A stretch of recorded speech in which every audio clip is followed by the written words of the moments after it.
தமிழக அரசியல பொறுத்தவரைக்குமே திடீர்னு அதிர்ச்சிகரமான பல தகவல்கள் வெளியாகும். அதுவும் எலக்ஷன் கிட்ட வந்துட்டா கண்டிப்பா சொல்லவே வேண்டாம். திடீரென மற்ற கட்சிகள் கூட்டணி அறிவித்து அதிர்ச்சி கொடுப்பாங்க. அந்த வகையில பாத்தீங்கன்னா, யாருமே சற்றும் எதிர்பார்க்காத விதமாக கேப்டனுடைய தேமுதிக கட்சி திமுகவுடன் கூட்டணி அறிவிச்சாங்க. பொதுவாகவே திமுகவிற்கும் தேமுதிகவிற்குமே ஆகாது. அதுவும் கேப்டன் இருக்கிறவருக்கும் சுத்தமாக ஆகாது. அப்படி இருக்கும் பொழுது இந்த கட்சியுடன் எப்படி கூட்டணி அறிவிச்சாங்க? அது மட்டுமல்லாமல் கேப்டன் இருந்திருந்தா இது நடந்திருக்குமா?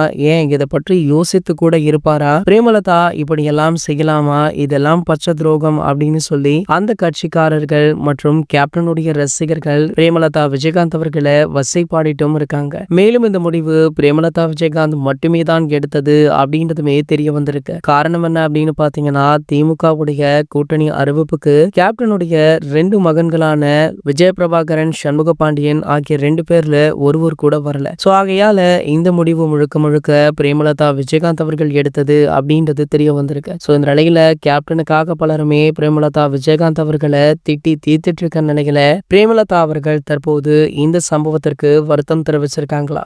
மேலும் பாத்தீங்கன்னா, குறிப்பாக தாவேக கட்சிக்காரர்கள் பல பேர் பாத்தீங்கன்னா இந்த சம்பவத்திற்கு கண்டனம் தெரிவிச்சாங்க. குறிப்பாக தளபதி விஜய் அவர்களே ரொம்ப வருத்தப்பட்டதாக சொல்லப்பட்டது.